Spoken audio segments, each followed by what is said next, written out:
Hey everybody, Shane here, dailyastrocat.com, the weekly astrology report. This is the weekly forecast for the week of Sunday, June 4th through Saturday, June 10th, 2023. In this episode, we're going to discuss Mercury conjunct Uranus, Venus entering Leo, Pluto opposing Pluto, and Mercury sextile Neptune. All right, so that was awkward. That was me trying to get the mouse. It was a brand new mouse, so I had to do it. It was like, oh, wait a minute, I have to do this. Kind of matches my keyboard, too. It's terribly cute. Yeah, she's got a little gel pad on top of her Chromebook there. It's rainbow. Okay, so anyway, hey, this is the third week where we begin Monday and Tuesday with a chance to be more productive than usual. Not too shabby. Kind of interesting, right? No. Look, the moon's going to begin this week in Sagittarius, and it's going to close it out in Pisces. Welcome to the Lunar Weekly Astrocat Preview. It's time to concentrate and focus. Intentions set, our intentions well met. Yes, indeed they are. So we've been seeing Orioles outside of our window here for a couple of days, out the front window, till it got like frigid. Yeah, till it dropped back down to the 50s. Yeah, but when it was warmer. Goodness, it was cold today. Yeah. Oh, yeah. Going to be tomorrow, too. But so let's begin the discussion this week, briefly touching on the Mercury-Uranus conjunction. You seem to think that Uranus was going to be a game changer as far as finances are concerned, right? Oh, last year, and when it first entered Taurus, of course I did. Uranus has been in Taurus since 2018. Now, mind you, we've been doing this since 2017, so ooh. Going to see some changes. We might Uranus see some in changes. Aries then. So anyway, look, last time Uranus was in Taurus, it was 1935, and that ended in 1942. So that is like right at the end of the Great Depression and the beginning of World War II. So Uranus takes 84 terrestrial years to make one complete orbit of the sun. That's quite a bit of time. So I realize that Uranus is in Taurus, but are we really going to discuss business cycles right now? Well, if you think about it, yes and no. We could really go on about business cycles because it's a very interesting topic. However, it's not what we're here for, and it's not one that you're going to be interested in. You're interested in, what's going on with Uranus and the 84. You divide that by 12. You got about a 7-year cycle per each sign. All right. So, and that is typically what the business cycle was pre-World War II. Okay. So we had some really positive growth. Before there was some stock market going way up, if you remember Obama years and stuff like that. I know Obama, the stock market was way up, and it just continued until the pandemic. Same thing with crypto was going up, and then in 2021 it went boom and back down. Now Uranus is very independent. It's a disruptor, and look, currently we're facing a myriad challenges to economic well-being and stability. They kind of worked it out. Kind of figured they would. We told you that they kind of had to make this stuff work, right?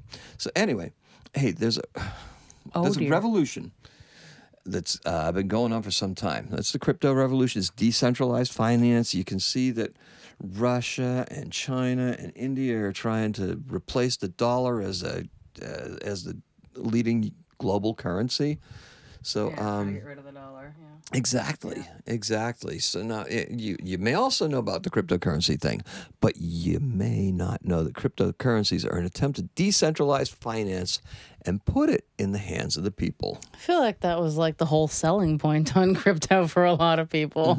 It is. It's like sticking it to the man. Yeah, but then again, okay, so those are the big picture concerns. But what about for, like, how does this work for individuals? Okay, so as far as individuals are concerned, let's see.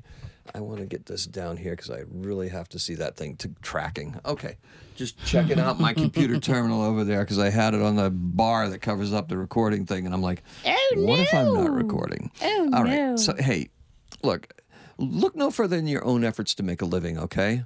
We stabilize first, and then stuff happens. Now it's time to stake your claim, okay? Just like heavy snows in California have caused rivers and streams to swell. With that swelling, it's taken away more soil, and people are once again finding gold.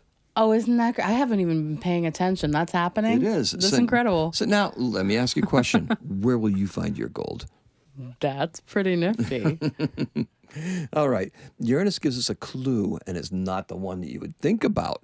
Taurus is not a sign of the grand we. Taurus is about achievement on a personal scale.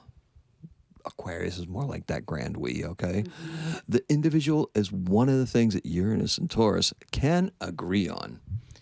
Uranus and Taurus may be affecting the global financial system, but what does that mean for us? You've probably seen increases in your wages a little bit. Just about everybody has post-pandemic. You've also seen it slow down, and you've seen an increase in prices of things as well. Yeah, so like your age didn't matter. All of this enough to change your personal situation? If you think that through hard work you'll be recognized and rewarded, think again. Individual action is what is needed to improve our living standards. Yeah, including us. Thinking outside the box, man. Okay, so now, since this has been a long soliloquy, I'm doing Macbeth all by myself. Oh, okay. Where's the skull? I have a skull candle upstairs. I've got a can of soda. Alas, seltzer, I knew you well. Okay. Anyway, my poor seltzer. I haven't even drank it yet. Even empty. I'm terrible at drinking seltzer, let me tell you. I'm terribler. Terribler? Terribler. All right. So, look at from my observations, I'm going to tell you something kind of radical too, okay? Markets have tended to perform better when Uranus is retrograde. But don't wait for the system. Don't wait for investments or anything. Shake up the system. Side hustles are your key to fulfilling this very curious state of affairs. Yeah, okay. So that does kind of answer why it would work that way. So now it's going to be up to you guys to ask yourself a critical question. What did you learn when Mercury was retrograde in Taurus? Something wasn't quite adding up, right? And we're going to have a tendency to rationalize this. The sun in Taurus made us look towards traditional sources for ways of upping or augmenting our income. However, now Mercury comes along, and we're going to go into the lion's den, okay? Because this is something that's really cool. Mercury comes along and joins up with Uranus and Taurus. Now, two things are going to be up to something, okay? Did you know that Uranus is considered to be the higher octave of Mercury? That's an interesting thought. Impatience will not sufficiently describe the feeling of this conjunction, okay? Because Mercury is a very impatient sign. They want it now. Uranus is more of the ruler of a fixed sign, so that's not going to play very well. But Uranus wants change, and Uranus wanted it yesterday. Well, exactly. But the thing is that Uranus and Taurus isn't going to get that change, because Taurus is stubborn, and Uranus, as the ruler of Aquarius, is going to have also a fixed quality of stubbornness. So it means that the two things really aren't going to align. And what Uranus really wants is to help society and be more inventive and do more creative things and, put things up there. Whereas Mercury is just like, we need to talk about the money, okay? We really need to talk about the money. You said Mercury. Well, no, Mercury wants to talk about the money, yes. Oh, okay. Mercury in Taurus right, wants to talk about the money. Sorry. So, we will need to talk our way into this, okay? We're going to be talking about it. That's why I'm talking a lot right now. There's a lot of stuff here. There's a pressure being exerted by Jupiter in Taurus that we talked about last week, that come Monday when Venus enters Leo, that will all have us singing that tune, okay? What tune? Oh, show tunes, of course. Show tunes. It's always show tunes. I was singing Hello Dolly to you this morning, okay? Anyway, just a little aside. And the curious thing is, too, and something that was kind of missed, is that this weekend is very much a Cancer weekend. And I don't know if you noticed it, but it's about family. It's about coming together. It's about everybody joining together and connecting over generations. And the generations, believe me, I'm beginning to feel them. I'm looking at them. I have grandchildren now, It's like, okay. But I'm looking at generations of younger folks and older folks that will all come together. Show tunes on fire. Steroids, okay? Jupiter. So what? I just have to ask. What Sure. made you think that it's a Cancer weekend? What's going on in? Venus is leaving Cancer. Venus is leaving Venus Cancer. is leaving Cancer. This is Okay. Venus's last 2 days in Cancer. Okay. So we're talking about that. It's like her last moments at the grand ball It's of a Cancer. source of Yes, love, yes. and it's Cancer is very much about family and maternal and the house and everything. It's about the way we feel about the world, and if we feel better when we're around people who love. Now let's talk about Jupiter and Taurus, shall we? Yes. It will have us wanting and coveting the most extravagant things we've ever dared to desire. All right? This is, when Venus enters Leo, let the good times roll, okay? She is going to want that because she is the ruler of Taurus. And now it's like, I am the queen. Notice me. Bedeck me in jewels, okay? Now, I'm not going to politicize or anything like that, but we just had a coronation recently and it looked ridiculous, okay? I think most people would agree with that. Particularly the queen, Okay, so she's there to support hardworking Mars. Mars is working in Leo. That's where this is going to be coming from. Our efforts have not been in vain. Thank goodness. Oh, so this is Yeah, you can do it. You Yeah, can do yeah. it. yeah. It's just a missing quotation. Yeah. So on the contrary, now you're going to know what you need to ask for. When Jupiter was in Aquarius, we wanted like universal enlightenment for all, but now we want what is our due. It's been 4 years, and to say we're tired of waiting would be an understatement. Sing it, Veruca. You know what song that is, I want it now. All right. Venus in Leo brings some badly needed focus and direction to the efforts of the planets in Taurus. In Cancer, it's slow going. The moon's a very cautious ruler. Even though she zips through the zodiac, that is a cautious house. Think of the tarot card for the moon. It means caution. It means something lurking below the surface. It's also a path that shows you the way to enlightenment and to the moon, but it's done through the subconscious and, for the most part, through the divine female, okay? And it's just that kind of subterfuge that gets you through and can get you along the path and you just go under. All right, so we're going to bring that focus. What was promised during the eclipse that just occurred seems to be substandard and lacking, okay?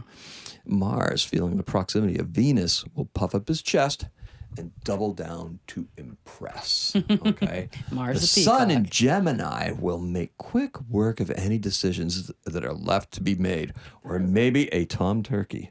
Maybe it's Mars is a Tom Turkey. Maybe. Yeah, After that description we had today, that was amazing. We're not going to go into it, but you had to be there. You had to be there. Good times. Family. Yep.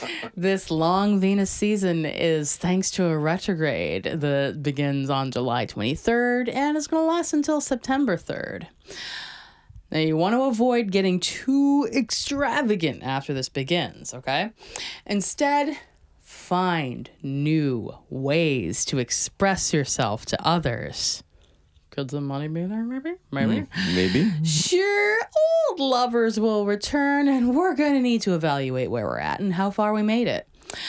This may be a time to reset our tastes and refine our choices. I would aim for exquisite in this instance. Okay, so now when I talk about a season, what I'm usually talking about is a planet and a sign. Now, if you think about the proximity of Venus to the sun, it's never more than 47.5 degrees away from the sun. This is pushing it, okay? Venus is in Leo until wherever the slide just went, because you said the 23rd, and it's actually the 22nd, September 3rd. That's the retrograde. she doesn't even exit Leo because she's going to back up through Leo until in October. Okay, so we have months of Venus in Leo. This is going to be big. Trust me. This is going to be really, really big, and it's going to be good for relationships. You're going to feel a little strained when it goes retrograde because that's always what you do. You're always revisiting and reviewing and just doing all that stuff. I would do the smart thing and look at your creative projects. I would look at your financial projects. I would look around the house at what you want to change, and I would start making plans and making efforts to make that happen. Now, this summer season is going to know no boundaries, okay? Write that blockbuster summer romance, guys. Nice. Love will be easily gained and just as easily lost. Any losses will be replaced tenfold by the time Venus leaves Leo. Sounds promising. Love is going to undergo several tests, and this is the time to find it, keep it, and fight for what you deserve in this lifetime. Assume the trappings of majesty. The queen of the zodiac is one with the lion. And I just took all of that from you. See the quote at the end? So, go ahead. You can take this one. You took my lines. I did. I'm just there. I'm soapbox. Hello. Yeah. So we may be forced to reconsider many things once the onset of the Libra season is underway. Don't look now, but Mercury will also be retrograde while Venus is. Oh, that's going to come. Indeed. End of August. Just to be completely clear to me, because Venus is where now is going to be where in the summer, and Venus, when Venus enters Leo, what is your question? What's the period between the July 22 and September 3rd? That's the retrograde, and she's retrograding. Retrograde, yes. She enters Leo on Tuesday. She goes retrograde on the 22nd, and she will go direct on the 3rd. When she goes direct on the 3rd, Mercury will still be retrograde. Okay. So if I'm not mistaken, towards the end of August, I didn't really look it up, so I'm not prepared. Mercury has another retrograde concurrent with Venus. Nice. All right, so that means the Earth's just whipping around, coming around. So now we're going to talk about the Venus cycle, okay? That 47 degrees has a certain significance because with Venus's retrograde, I'm probably going to get ahead of myself, so I'm not going to do it. Venus undergoes a 5-point cycle where she is either in the mornings, where she is either the morning star or the evening star, depending on the position of the sun. Mm-hmm. The morning star is called Lucifer, or Phosphorus, and the evening star is called Hesperus. I don't even understand this line. Okay. I know we've talked about the morning star and evening star, but I don't think we've talked about what the 5-point cycle is. Okay. It's actually points away from the sun and where it is at in its orbit, and it actually makes a very, very neat 5-point star. Or pentagram. That's incredible. Mm-hmm. And it does it regularly. That's amazing. All right. So Venus only goes retrograde every 18 months. Okay. That's because it's just about matches. It's a 225-day year on Venus, where it's 365 days for us. Mm-hmm. So you can imagine they're kind of like cars, kind of going the same speed at some points. Very close to it. So that's why it takes it longer for it to go retrograde, because Venus is actually a little bit faster, and then at some point we will pass that plane where it would appear that Venus is going backwards in the sky. And that is when Venus is actually going from morning star to evening star. Right now, Venus is an evening star. And as she gets closer to retrograde, she will meet up with the sun and then go boom, and then drop below the horizon as the sun catches up. Okay, so Venus is also the only planet to spin clockwise. Okay, every other planet in the solar system spins counterclockwise. So do you feel like that makes Venus weird somehow? Like, what do you think that does? Oh, no. Listen, it takes Venus longer to spin on its axis than it does to orbit the sun. One day on Venus lasts 243 days. It's more than a year. If you hate nighttime, let me tell you. On Venus, you're going to get 123 days of it, okay? Oh my word. Okay, so Holy cats. and That's some crazy stuff. and you couldn't possibly survive there anywhere. Anyway, Yeah, so yeah. uh-huh. Forget And- about those countries where, like, it's dark for two months. Oh yeah, people go crazy. But it's even crazier when you consider that Venus is the hottest planet in the solar system, hotter than Mercury even. How is that even possible? I'm just thinking about a slow cooker, except the like a really atmos- intense slow cooker. Okay, the atmosphere of Venus is thick sulfurous clouds. It blankets the planet and causes a greenhouse effect like no other. Okay, surface temperature of Venus is hot enough to melt lead at 860 degrees Fahrenheit. That's very unpleasant. So, another fun fact? Okay, you know how you hate humidity? Yeah. You said greenhouse effect, and I'm like, oh no. The atmosphere of Venus is so dense that it's the equivalent of being 1 kilometer underwater on Earth. Okay? The pressure is 1,350 psi. Okay? Versus on Earth, we have 14.7 pounds per square inch at sea level. Okay? That is crushingly hot. I saw it described as having a small car on your thumbnail. That's what it's like to be on Venus with the atmosphere and the pressure that it is. Okay. It's insane. I mean, these are all like kind of epic factoids, but what can you tell me about Venus astrology that I might not be aware of? Venus influences are how we attract good things. Okay. We bring good things to us. And they're also how we choose to represent ourselves to others and how we go about getting the comforts that we crave. Venus placements can also hint towards how we attain those comforts. Examples? Just wherever the placements are. You have to put where your placements are at, and you're looking at, we're getting further into astrology and stuff like that, and this is going to go really long. So Venus in the house of the moon was very emotional, very guarded, and very intentional. The past weekend was the ultimate expression of Venus in Cancer. I mean, seriously, family meals outside, we're watching birds. It was the enjoyment of home and the yard in a quiet setting that brought our Venus in Cancer experience full circle. Yeah. We actually did that the week before. And guess what? We did it again the week after. Yeah. We did it again. So some repeating cycles again, not only with the first couple days of the work week being... It's just the vibe. When you have the time, you're just taking the time to bond with people. That's going to bring us to our next one, and you can do this.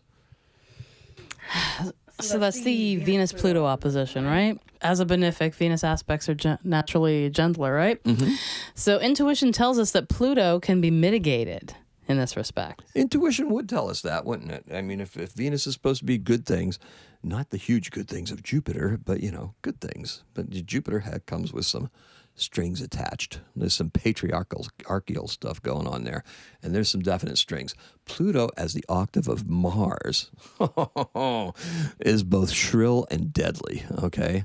It's a seductive combination of power, transformation, and regeneration.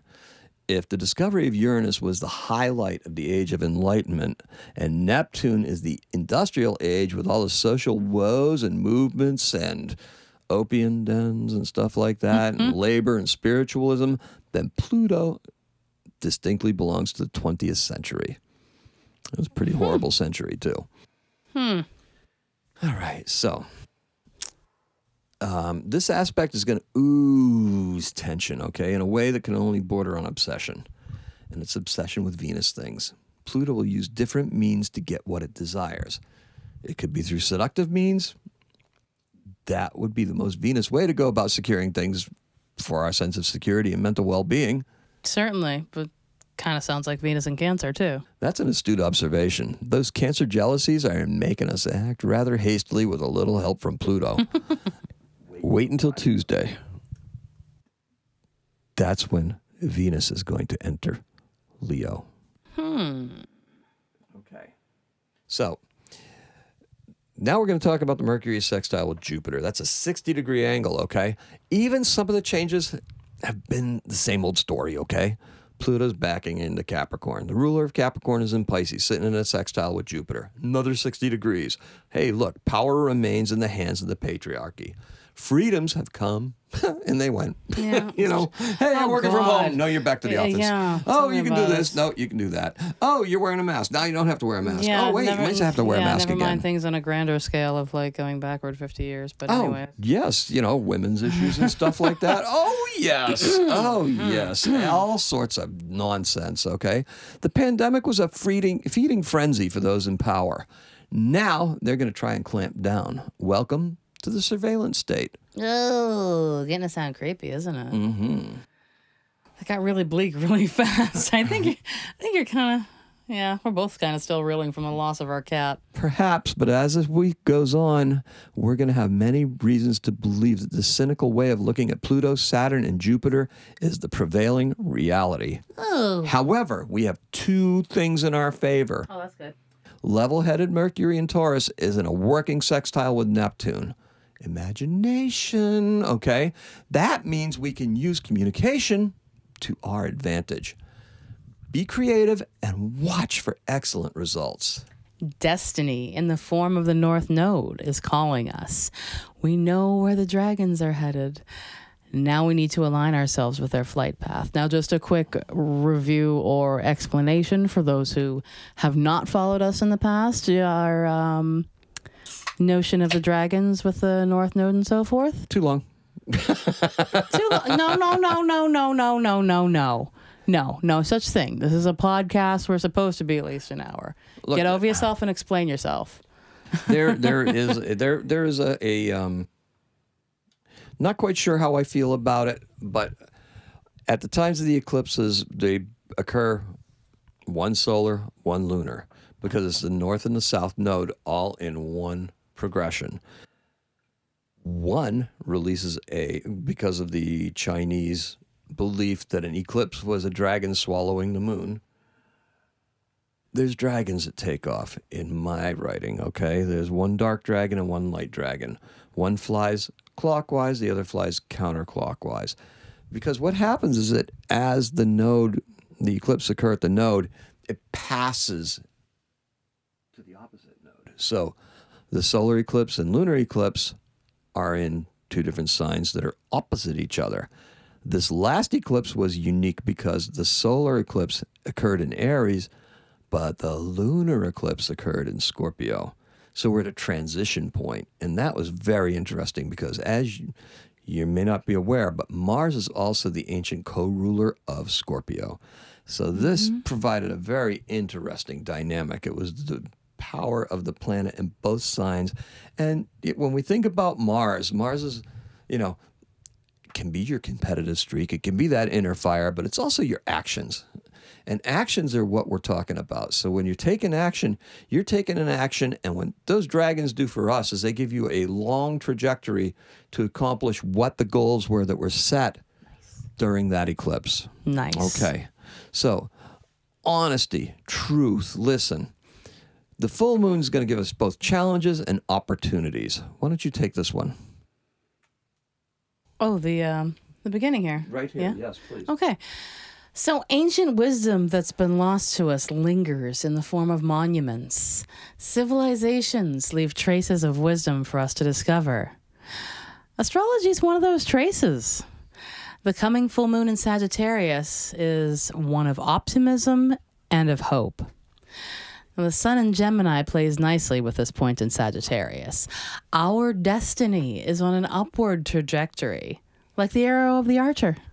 Indeed. It goes up and then it just crosses.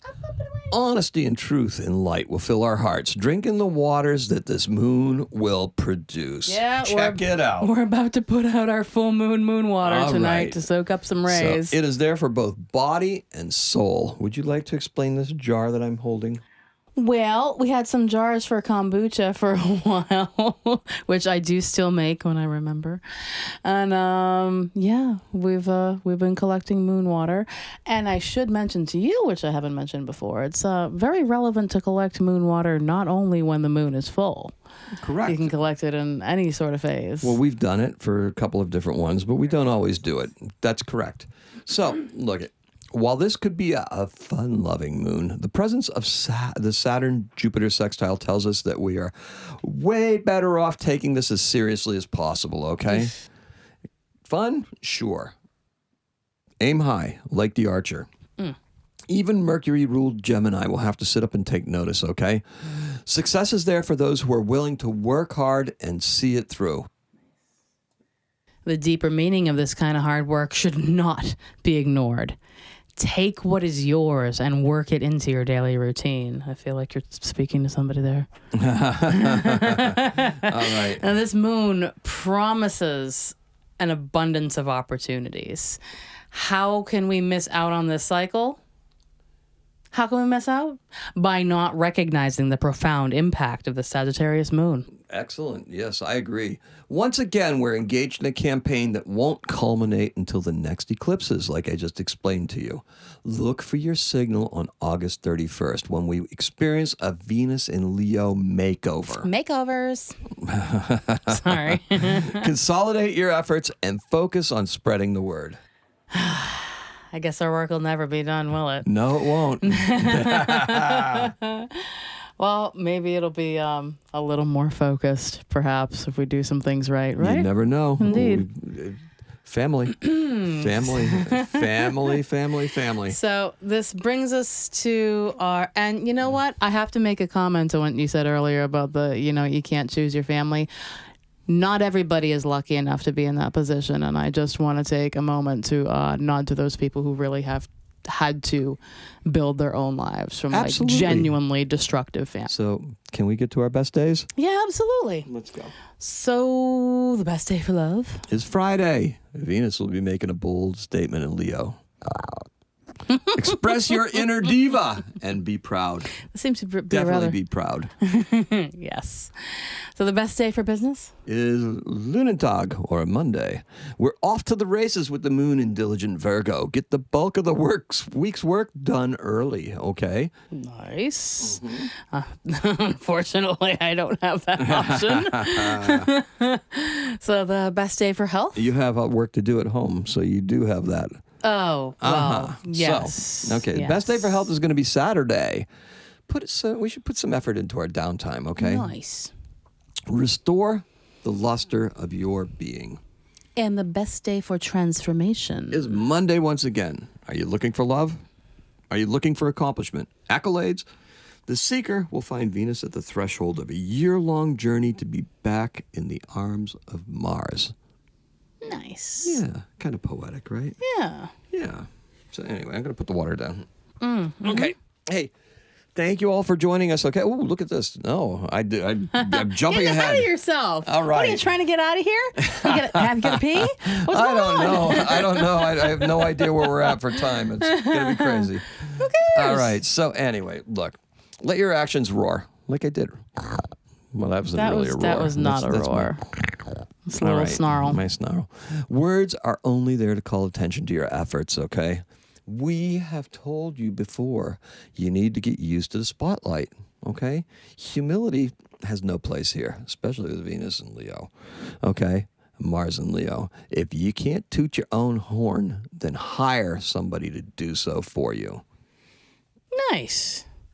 So this is the week to realize a transformation of sorts. Venus will begin to dominate our charts until she goes retrograde. It's up to us to foster and nurture our relationship with the divine female. All right, now I get to say this. Thank you all for joining us. Get to do it all together, okay? Do what you have to. I'm going to put the Spotify link down below here on the YouTube thing. If I'm pointing down on the podcast, I'm an idiot, okay? Just letting you know that when people do that and they do stuff on video and they, oh, look at this chart here. Isn't it beautiful? No, it's not beautiful. It's radio. You have to describe it. So that area down in the bottom for notifications and comments and everything like that on YouTube, hit it. All right. Bow. Hit it. Hit it, Carrie. No, really. Show us some love, guys. Talk to us. We want to know. We always want to know. Let us know. How is your week going? We want to know if you worked your magic. Feed us some feedback. It's daily-astrocat.com by Stella on Facebook. And it's daily-astrocat.com on the web. All right. Yes, hey, indeed. perhaps it's wisdom, perhaps it's folly. There's been a release of some wild energy. Oh, God, has there ever been? And now ask yourself, how can you step into the spotlight? Now, the whole 12th house business that you went down into a few weeks ago seems to be kind of lingering, right? Now, I realize that you're indeed evolving, as you have so often stated. The final form is yet to be realized. The vibrations we seek need to be brought into harmony with our intentions, okay? The moon will guide us if we listen with an open mind. That's what we got for you guys. Have a happy Astro Week. Happy Astrocatting. Didn't work. Absolutely My phone not. died. Phone will have died. Oh, look at that. 3726.